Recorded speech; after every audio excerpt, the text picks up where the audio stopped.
যে তিনটি জিনিস মানুষকে ধ্বংস করে দিবি, যে তিনটি জিনিস ধ্বংসকারী, যে তিনটা জিনিস মানুষকে ধ্বংস করে দেয়, এই তিনটা জিনিসের নাম রাসূল বলেছেন। এক নম্বরে বললেন ফাশুহুম মুতাব। নবীজি বলেন যে তিনটি জিনিস মানুষকে ধ্বংস করে দেয়, এক নম্বরেই হচ্ছে ফাশুহুম মুতাব। নবীজি বলেন এক নম্বর হচ্ছে স্বার্থপরতা, লুবলাল সাপ, যে জিনিসটি মানুষকে ধ্বংস করে দেয়। এর অর্থ হলো স্বার্থপরতা যদি অতিরিক্ত হয়ে যায়, স্বার্থপরতা যদি বেড়ে যায়, নবীজি বলছেন এই স্বার্থপরতার কারণেই মানুষ ধ্বংস হয়ে যাবে, লুবলালসার কারণে মানুষ ধ্বংস হয়ে যাবে। দুই নম্বর বলেন আল্লাহর হাবিব সাল্লাল্লাহু আলাইহি ওয়াসাল্লাম বলেন দুই নম্বর বিষয়টা হচ্ছে যে জিনিস মানুষকে ধ্বংস করে দেয়, মানুষ যখন তার নফসের গোলাম হয়ে যায়, প্রবৃত্তির গোলাম হয়ে যায়, মানুষ যখন তার মনের পূজারী হয়ে যায়, ওই মনের পূজারী হয়ে যাওয়াটাই মানুষকে ধ্বংস করে দিবি। তিন নম্বরে বলেন ওয়া ইজাবুল মারই বিরাইহি, যখন মানুষ নিজের রায়, নিজের মতামত নাকি সবচেয়ে উত্তম মতামত হিসাবে গণ্য করা শুরু করবে, নবীজি বলেন এই তিনটি জিনিস যার মধ্যে পাওয়া যাবে, আল্লাহর হাবিব বলেন ওই লোকটা যেন ধ্বংস হয়ে গেল। ঠিক না?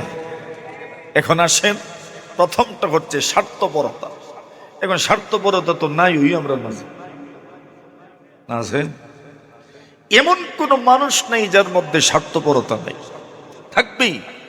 কিন্তু এমন স্বার্থপরতা যে স্বার্থপরতা আমাকে ধ্বংসের দ্বার প্রান্তে নিয়ে যায়, সেটা কোনটা? এরও একটা ছোট্ট ব্যাখ্যা নবীজির হাদিসের মধ্যে পাওয়া যায়। নবী আকরাম সাল্লাল্লাহু আলাইহি ওয়াসাল্লাম বলেন ইয়াকুম ওয়াশ-শুহ। আল্লাহর হাবিব বলেন সাহাবীরা আমার, স্বার্থপরতা থেকে তোমরা বেঁচে থাকো। ফাইন্নাহু আহলাকা মান কানা ক্বাবলাকুম আমারাহুম বিয-যুলমি ফাযালামু ওয়া আমারাহুম বিল কাতিআতি ফাকাতাউ ওয়া আমারাহুম বিল ফুজুরি ফাফাজারু। নবীজি বলেন সাহাবীরা আমার, স্বার্থপরতা থেকে তোমরা নিজেদেরকে বাঁচাও, কেননা স্বার্থপরতা এমন একটা বদঅভ্যাস, যে বদঅভ্যাসের কারণে মানুষ শুধু স্বার্থপরতার গুনাহের মধ্যেই পতিত হয়ে না, বরং কোনো মানুষ যদি স্বার্থপর হয়ে যায়, কোনো মানুষের মধ্যে যদি অতিরিক্ত লোভ লালসা চলে আসে, আল্লাহর হাবিব বলেন অতিরিক্ত লোভ লালসা এবং স্বার্থপরতা মানুষকে জরুরি ভিত্তিতে আরো তিনটা গুনাহের মধ্যে নিয়ে যায়। যে তিনটি গুনাহ এত মারাত্মক, এত গুরুতর অপরাধ, আল্লাহর হাবিব বলেন স্বার্থপর হয়ে গেলে মানুষের জন্য ওই তিনটা গুরুতর অপরাধ করা সম্ভব হয়ে যায়।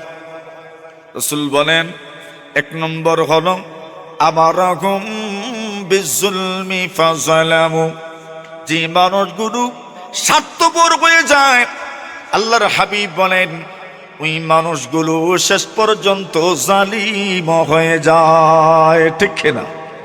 স্বার্থপর হয়ে গেলে কি হয়ে যায়? জোরে বলেন। নিজের স্বার্থ উদ্ধার করার জন্য অন্যের উপর জুলুম করে, কাউকে বন্দুক ঠেকিয়ে তার স্বার্থ উদ্ধার করে, কাউকে তার দুর্বল বিষয়টাকে সামনে এনে তার স্বার্থ উদ্ধার করে, জোর জবরদস্তি মানুষের কাছে যা আছে তা নিয়ে যায়, জোর জবরদস্তি স্বার্থ উদ্ধার করার জন্য তাকে ব্যবহার করে, সাইন নিয়ে, ক্ষমতার ব্যবহার করে সাইন নিয়ে ওই লোকটা শেষ পর্যন্ত তার উপর জুলুম করে। নবীজি বলছেন স্বার্থপরতা এটা একটা, শুধু একটি গুনাহই নয়, নবীজি বলছেন এই একটি গুনাহের সাথে আরো অনেকগুলো গুনাহ জড়িত হয়। সে গুনাহগুলোর এক নম্বর গুনাহ হচ্ছে স্বার্থপর যারা হয় এরা জালিমও হয়ে যায়। কথা বলে ঠিক না? আল্লাহর রাসূল এই কথাটা যখন বলছেন, এই কথাটা বলার সময় অত্যন্ত গুরুত্বপূর্ণ একটা বিষয় তুলে ধরেছেন। নবীজি বলেন ইয়াকুম মাশশ, নবীজি বলেন তোমরা স্বার্থপরতা থেকে বেঁচে থাকো।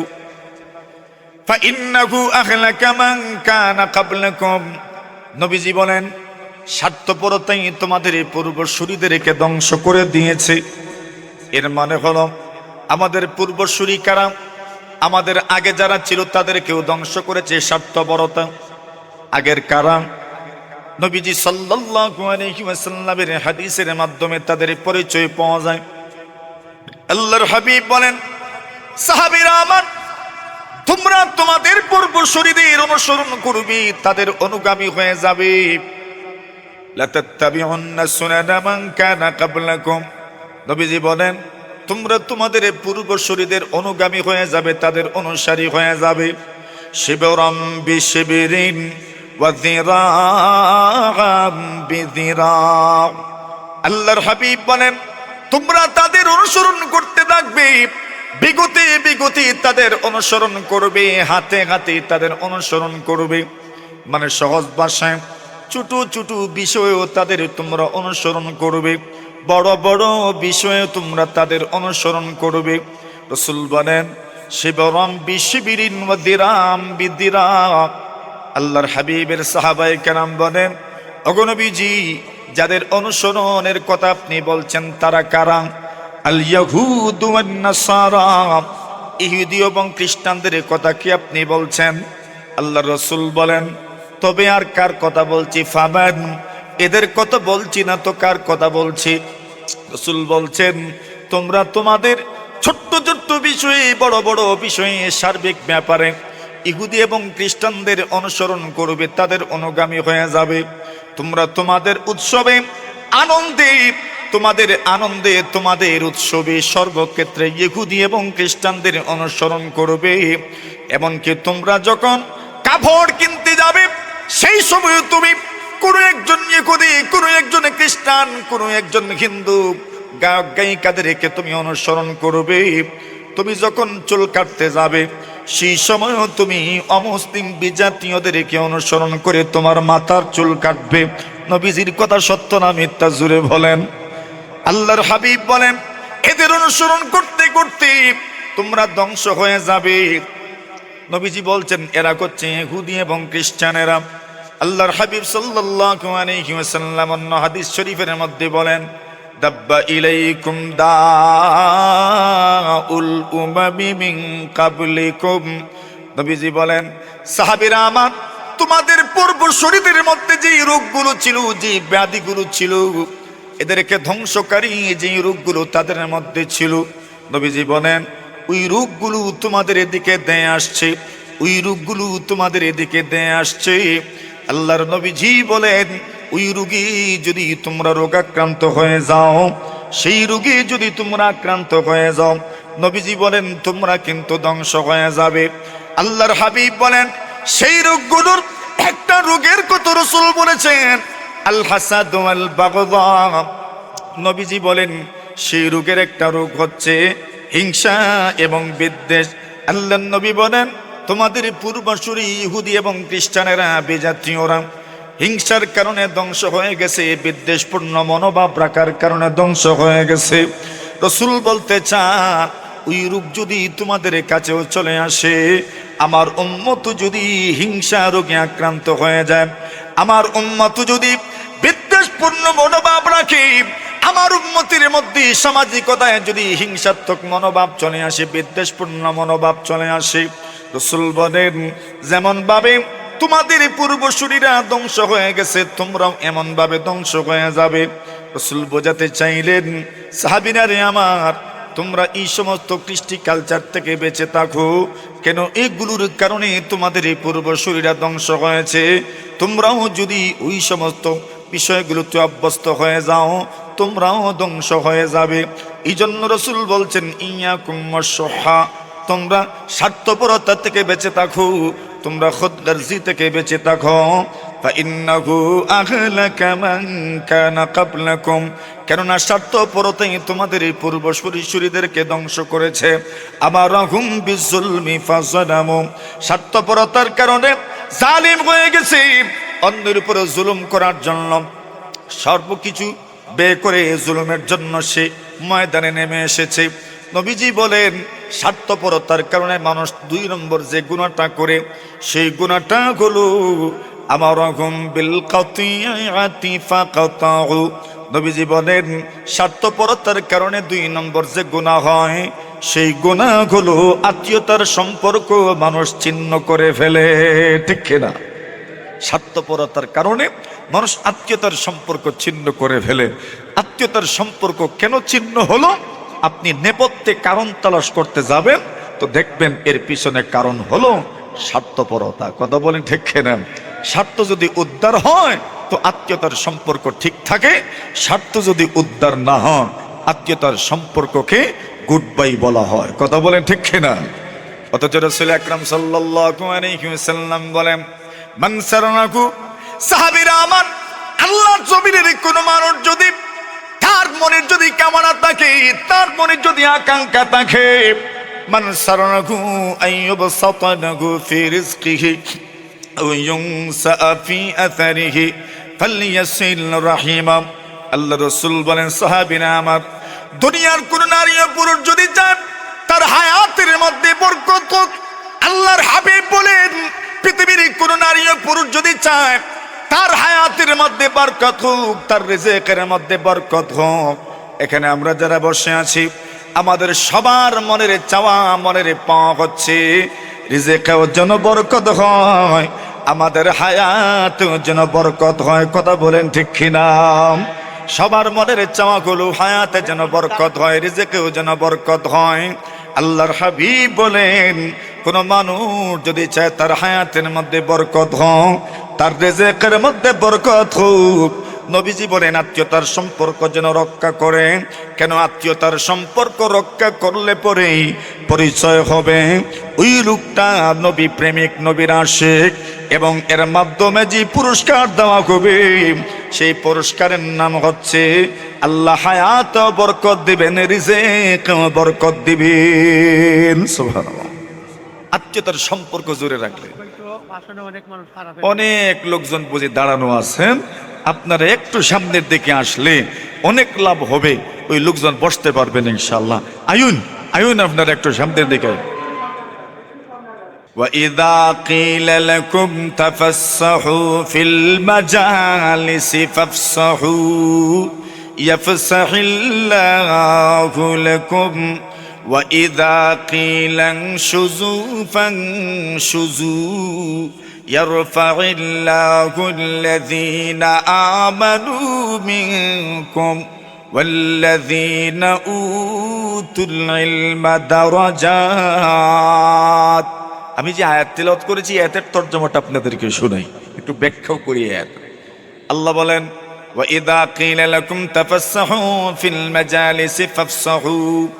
আল্লাহ বলেন নবীজি উম্মতদেরকে জানা দিও আমি আল্লাহ ঘোষণা করছি যখন তোমাদেরকে বলা হবে মাহফিলের মধ্যে মজলিসের মধ্যে একটু জায়গা ফাঁক করে দাও। আল্লাহ নবীজি বলেন, আল্লাহ বলছেন ফাফসাহু, জায়গাটা একটু প্রশস্ত করে দিও, জায়গা বের করে দিও। লাভটা কি হবে? নবীজি বলেন ইয়াফসাহিল্লাহু লাকুম। আল্লাহ নবীজি বলেন, আল্লাহ বলেছেন আল্লাহ তার জন্য জান্নাতে রাস্তা এবং জান্নাতে জায়গা প্রশস্ত করে দিবেন।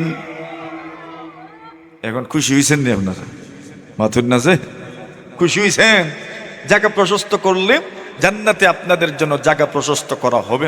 জায়গা প্রশস্ত বলতে কি, আমরা অনেক সময় মিটিংয়ে বসি না, কেমনে বসি? গুল হইয়া বসি। তো আরবের লোকজন সাধারণত এইভাবেই বসে। তো এখন মনে করেন গুল হয়ে বসছি আমরা, তো পরে 2-3 জন লোক আসলেন, এখন জায়গা করবেন কেমনে? বলে একটু প্রশস্ত কেমনে? বলে সবাই একটু পিছইলে ঠিক আছে নি? বুঝছেন না? না না, সবাই একটু পিছনে গেলে একটু পিছন দিকে গেলে আরেকজন, দুইজন, তিনজন, চারজনের বসার জায়গা হবে কিনা? জায়গা হবে। এটা হলো প্রশস্তকরণ। আমরা যেহেতু একজনের পিছনে আরেকজন বসি, তো আমাদের সিস্টেম হইল যে যখন বলা হবে একটু জায়গা বের করেন, প্রশস্ত করেন, তখন আমাদের হুকুম হইল আমরা যেন সবাই একটু সামনের দিকে চলে আসি। আসলে পরে আরো কিছু লোকজনের জায়গা তৈরি হয়ে যাবে। ঠিক না বেঠিক?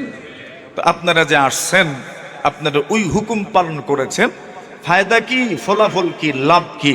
লাভটা হইল ইয়াফসাহিল্লাহু লাকুম, আল্লাহ আপনাদের জীবনের সংকীর্ণতা দূর করে দিবেন এবং জান্নাতের মধ্যে আল্লাহ প্রশস্ত জায়গা আপনাদেরকে দান করবেন।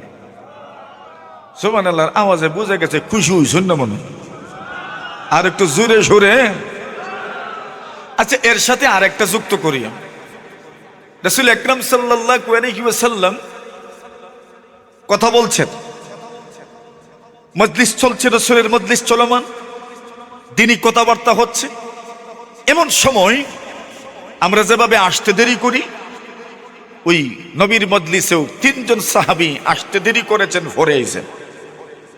তিনজন যে ফরে এসেছেন, পরে এসে পরে তিনজনের একজন, আপনাদের মাহফিলে যেমন কিছু ফাঁক জায়গা আছে না, ওই তিনজনের একজন পরে এসে মাহফিলের ফাঁকা জায়গা যেখানে দেখছেন ওই জায়গাতে গিয়ে বসছেন। সুবহানাল্লাহ কইতে নি আপনারা? আর দ্বিতীয় জন ফাঁকা জায়গায় বসেন নাই, উনি পিছনেই বসছেন। আর 3 নম্বর জন বসলেনই না, চলে গেছেন। কয়জন হয়েছেন? প্রথম জন কি করছেন? ফাঁকা জায়গায় বসছেন। 2 নম্বর জন কি করছেন? পাছনে বসছেন। আর 3 নম্বর জন চলে গেছে। এখন এই 3 জনের যে 3 আমল, এই 3 আমলের প্রতিদান কি একই নাকি ভিন্ন? ভিন্ন। আল্লাহ রাসূল বলেন, আমি কি এই 3 জনের আমলের প্রতিদান বলবো না? সাহাবায়ে কেরাম বলেন, কেন নয়, অবশ্যই বলুন। আল্লাহ রাসূল বললেন, 2 জন তো বসছেন, কয়জন? আম্মা আহাদুহুমা ফাআওয়া ইলাল্লাহ ফাআওয়াহুল্লাহ। নবীজি বলেন, সাহাবীরা আমার, এই 3 জনের মধ্য থেকে প্রথম জন যেই লোকটা মজলিসের মধ্যে ফাঁকা জায়গা দেখেছেন, রাআ ফুরজাতান ফিল হালাকাতি ফাজালাসা ফিহা, আল্লাহর বান্দা মজলিসের মধ্যে ফাঁক জায়গা দেখেছেন এবং ওই ফাঁক জায়গায় গিয়ে বসেছেন। নবীজি বলেন, ওই লোকটার মজলিসের ফাঁক জায়গায় বসা নিচক এবং শুধু ফাঁক জায়গায় বসা নয়, আল্লাহর হাবিব বলেন ওই লোকটা যেন মহান আল্লাহর রহমতের আশ্রয় নিল, আর বিনিময়ে আল্লাহ তাআলা তার বান্দাকে তার রহমতের কুলে উঠায় নিলেন।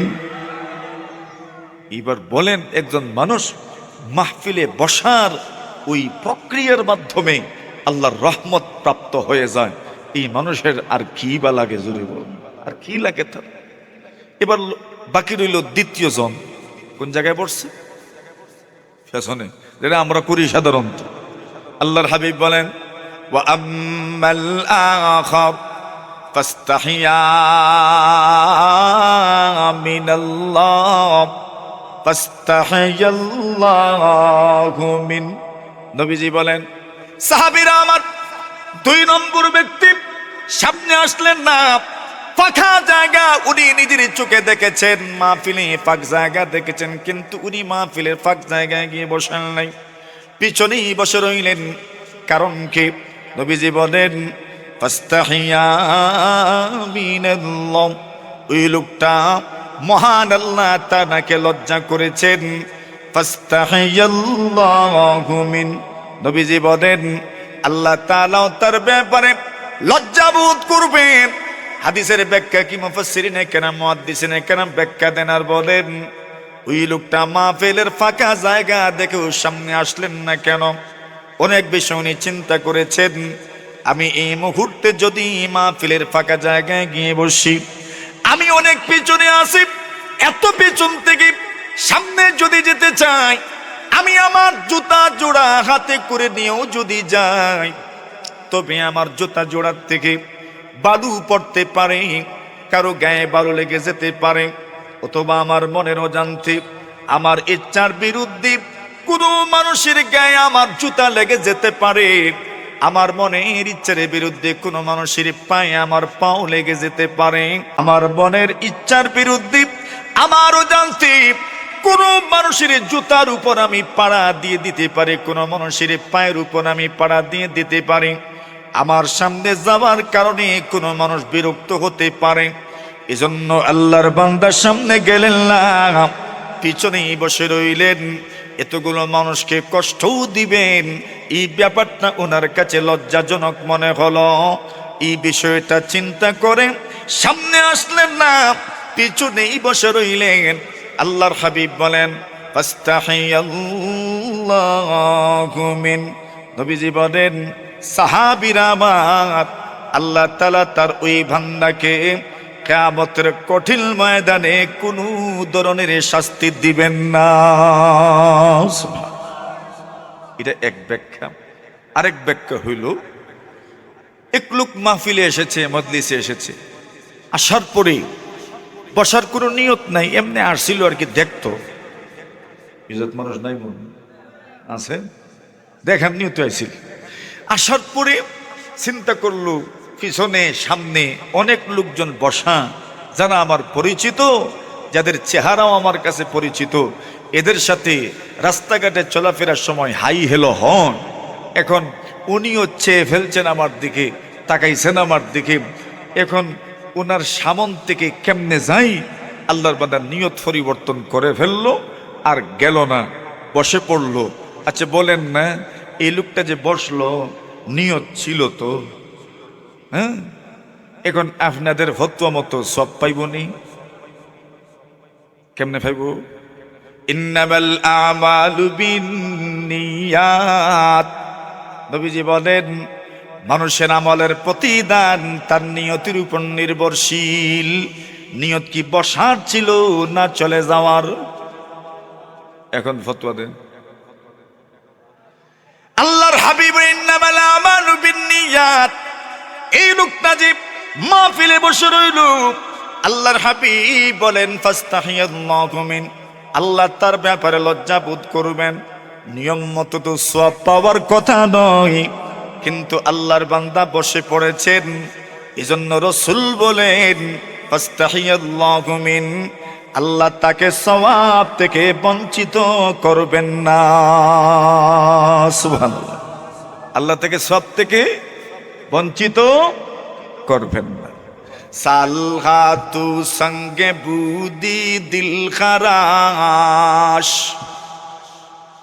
সালহাতু সঙ্গে বুদি দিল খারাশ, আজমোরা এক জমানে খাকে বাস, আজমোরা এক জমানে খাকে বাস।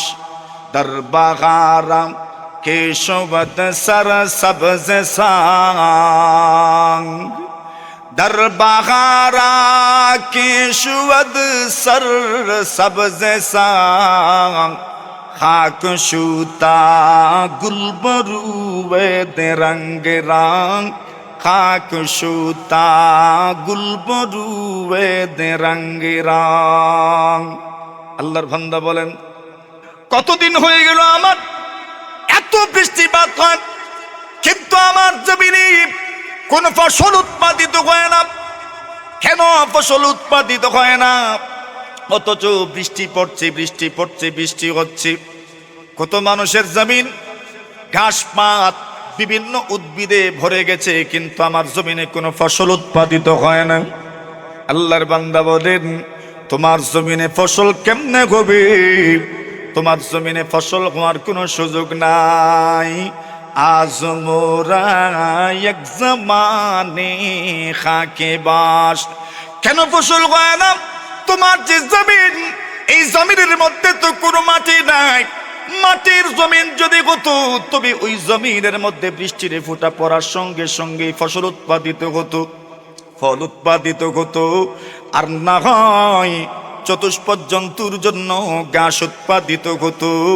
কিন্তু রে বন্ধু আমার, বাবা আমার, তোমার জমিনে তো মাটি নাই, তোমার জমিন গুলো পাথরের জমিন। একদিন দুই দিন কেন, পুরা বছর যদি বৃষ্টি হয়, ওই পাথরের জমিন থেকে কোনো ঘাস এবং গাছ উৎপাদিত হবে না, ঠিক কিনা? আল্লাহর বান্দে এইবার বলেন, দর পাহারাম কে সুবাদ সর সবজে সা খাক সুতা গুলবরুয়ে দে রঙ্গে রং, খাক সুতা গুলবরুয়ে দে রঙ্গে রং। আল্লাহর বান্দা বলেন, মাটি হয়ে যাও, পাথর হয়ে তাকিও না, মাটি হয়ে যাও, মাটি হয়ে যাও, মাটি হয়ে যাও। পাথর তো ছিলে তুমি, এতদিন তো তোমার দিল, তোমার অন্তর পাথরের মতো ছিল। পাথর থেকে তো তুমি অনুভব করতে পেরেছো, কি লাভ করেছো? বন্ধু আমার, পাথর যদি হয়ে যাও, কোনো গাছ উৎপাদিত হবে না, কোনো ফসল উৎপাদিত হবে না। মাটি হয়েই দেখো, মাটি হয়ে দেখো। তোমার একই জমিন থেকে মূলাও উৎপাদিত হবে, আলুও উৎপাদিত হবে, তোমার জমিন থেকে ফরাস বিচিও উৎপাদিত হবে, বেগুনও উৎপাদিত হবে, শিমও উৎপাদিত হবে, কদুও হবে। শুধু কদু নয়, শুধু শিম নয়, শুধু ফসল নয়, ফল নয়, ঘাস উৎপাদিত হবে। মাটি হয়ে দেখো, মাটি হয়ে দেখো। অন্তরকে মাটি বানাই দেখো, তোমার অন্তরের মাধ্যমে আল্লাহর জমিনের সবগুলো মানুষ উপকৃত হতে পারবে, ঠিক কিনা? মাটি হয়ে দেখো।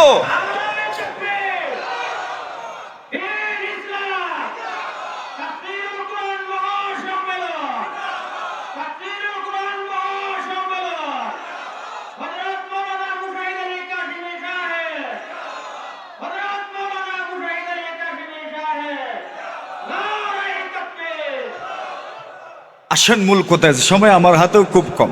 নবী আকরাম সাল্লাল্লাহু আলাইহি ওয়াসাল্লাম বলেন, আমারাকুম বিজুলমি ফাযালামু ওয়া আমারাকুম বিল কাতিআতি ফাকাতাউ। নবীজি বলেন, কোন মানুষ যদি স্বার্থপর হয়ে যায়, কেউ যদি স্বার্থপরের রুল প্লে করে, আল্লাহর হাবিব সাল্লাল্লাহু আলাইহি ওয়াসাল্লাম বলেন, তার স্বার্থপরতা তাকে আত্মীয়তার সম্পর্ক থেকে অনেক দূরে নিয়ে যায়, আত্মীয়তার সম্পর্ক ছিন্ন করে ফেলে, ছিন্ন করে ফেলে।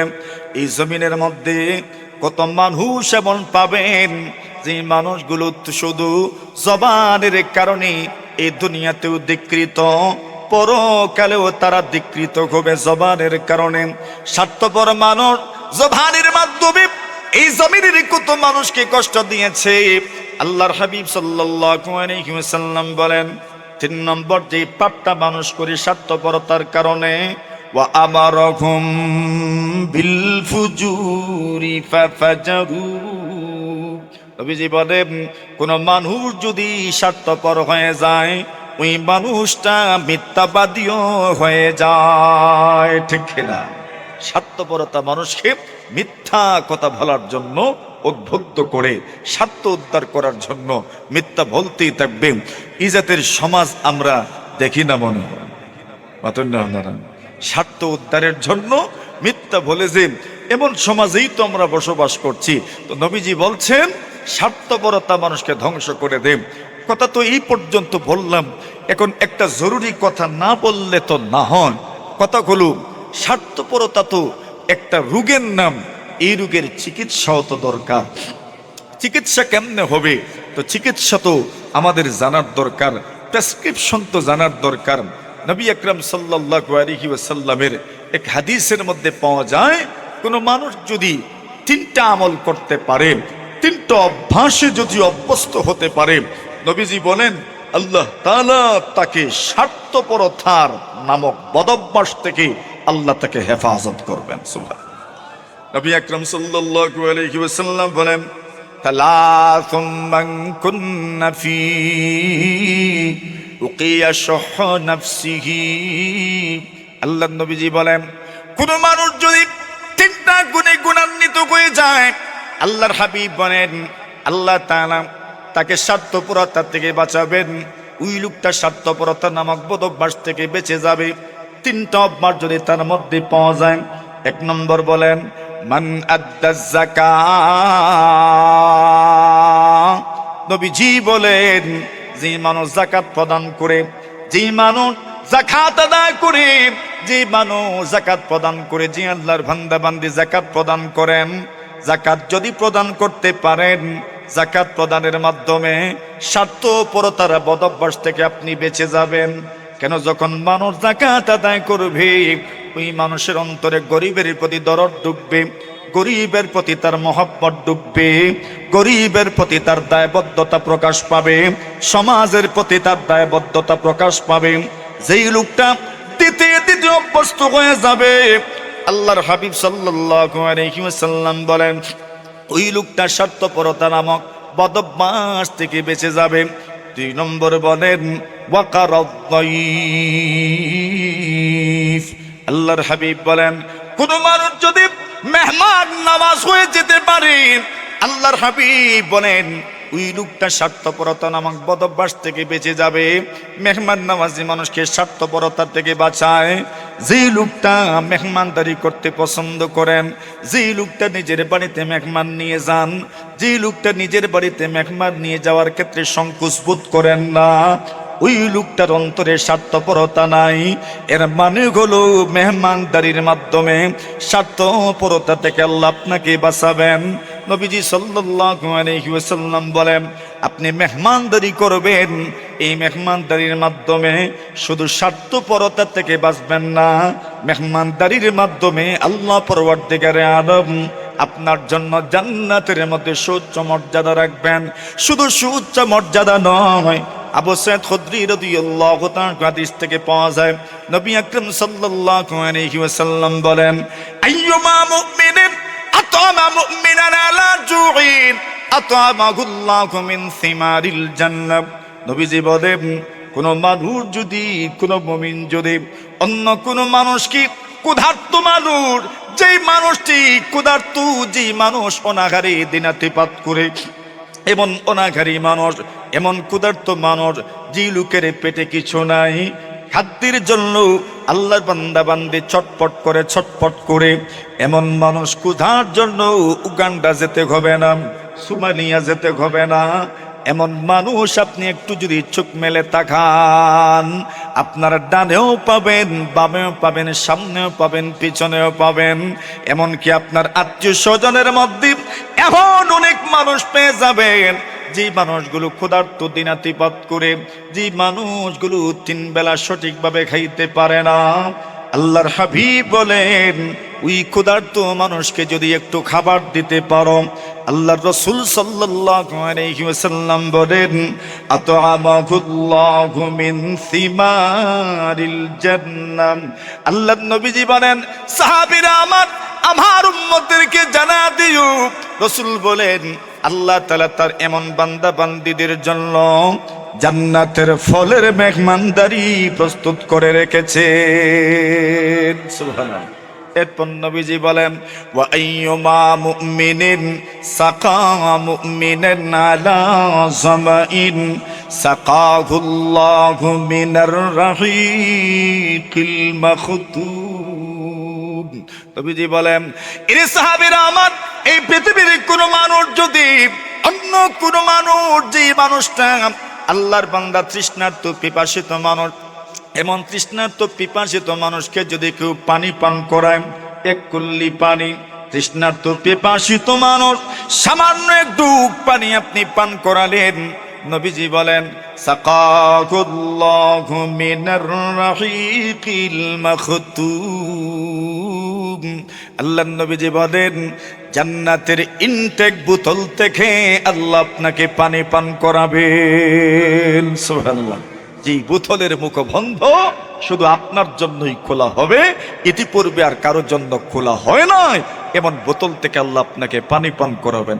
এরপর নবীজি বলেন, ওয়া আইয়ুমা মুমিনিন কাসা মুমিনান আলা উরাব কাসাহুল্লাহু মিন খুদারিল জান্নাহ।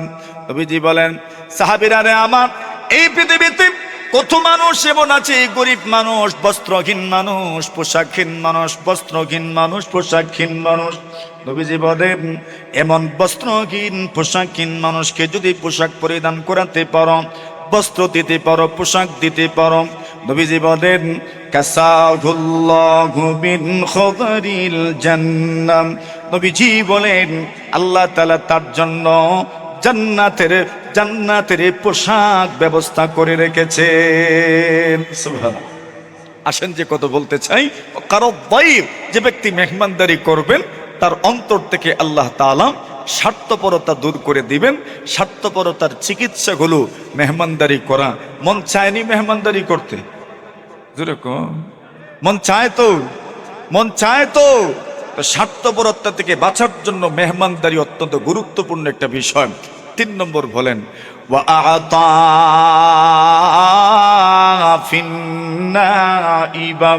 নবীজি বলেন, যেই মানুষটি দুর্যোগপূর্ণ পরিবেশে, দুর্যোগপূর্ণ পরিস্থিতিতে মানুষকে দান করে, যে মানুষগুলো বিপর্যস্ত, যে মানুষগুলো বিপর্যয়ের সম্মুখীন হয়ে গেছেন, ওই বিপর্যস্ত মানবতার পাশে যারা দাঁড়ায়, নবীজি বলেন বিপর্যস্ত মানবতার পাশে যদি আপনি দাঁড়াতে পারেন, আল্লাহর হাবিব বলেন ওই বিপর্যস্ত মানবতার পাশে দাঁড়ালে আল্লাহ তাআলা আপনার অন্তর থেকে স্বার্থপরতা দূর করে দিবেন। সুবহানাল্লাহ। দুর্যোগপূর্ণ পরিবেশে, দুর্যোগপূর্ণ পরিস্থিতিতে যদি আপনি বিপর্যস্ত মানবতার পাশে দাঁড়াতে পারেন, রাসূল বলছেন এর মাধ্যমে আল্লাহ তাআলা আপনার অন্তর থেকে স্বার্থপরতা দূর করে দিবেন। আসেন, রাসূল এরপরে বলছেন, ওয়া হাওয়াম মুত্তাবা। যে মানুষ তার প্রবৃত্তির পূজারী হয়ে যায়, তার নফসের পূজারী হয়ে যায়। আচ্ছা, নফস মানুষের প্রবৃত্তি, মানুষের মন কোন জিনিসের আদেশ করে? ভালো জিনিসের না খারাপ জিনিসের? খারাপ জিনিসের আদেশ করেন। তো মানুষ যদি তার নফসের পূজারী হয়ে যায়, মানুষ যদি তার প্রবৃত্তির পূজারী হয়ে যায়, তো ওই মানুষ ভালো পথে যাবে নাকি খারাপ পথে যাবে? আপনারা বুঝেনি তো। তো রাসূল বলছেন, যেই মানুষ তার প্রবৃত্তির পূজারী হয়ে যাবে, যেই মানুষ তার নফসের পূজারী হয়ে যাবে, ওই মানুষ হারাম পথে যাবে, ধ্বংসের পথে যাবে। 3 নম্বর বলেছেন, ওয়া ইজাবুল মারই বিরাইহি বিনফসিহি। মানুষ নিজের রায়ের উপর সন্তুষ্ট। এই দুনিয়াতে কত সমাজ ভেঙে গেছে, কত মসজিদ আপনার 2 পাট হয়ে গেছে। একই লাইনের মানুষ কিন্তু মসজিদ পর্যন্ত 2 পাট হয়ে গেছে। কারণ কি? কারণ হইল আমার মতকে মূল্যায়ন করা হয় নাই। কথা বলেন ঠিক কিনা? নবী বলছেন এমন একটা পর্যায়ে আসবে, তো এই বিষয়গুলো মানুষকে ধ্বংস করে, এই ধ্বংসের পথ থেকে বাঁচবেন কেমনে? সেই বাঁচার পথ আমার কাছে আর এমন সময় নাই যে বাঁচার পথ আপনাদেরকে সবিস্তারে বলতে পারবো। তবে শিরোনামগুলো না বললে তো না হয়, এজন্য শিরোনামগুলো বলে দেই।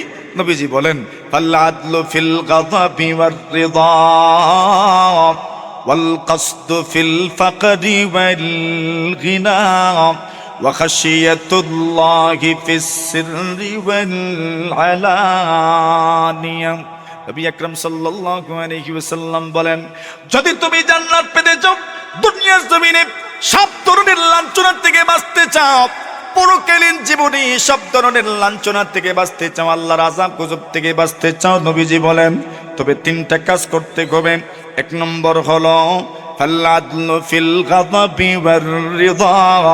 সন্তুষ্টির সময়, অসন্তুষ্টির সময়, সন্তুষ্টির সময়, অসন্তুষ্টির সময়, সুখের সময়, দুঃখের সময়, সর্বাবস্থায় যদি কেউ ইনসাফ করতে পারেন, সমতা রক্ষা করতে পারেন, ব্যালেন্স রক্ষা করতে পারেন, কেউ যদি ভারসাম্যতা রক্ষা করতে পারেন, ন্যায় ইনসাফের সাথে যদি ফয়সালা করতে পারেন, রাগের সময়, সন্তুষ্টির সময়, খুশির সময়, সর্বাবস্থায় যিনি ইনসাফ করতে পারেন, নবীজি বলেন এমন মানুষগুলো দুনিয়াতেও সফল।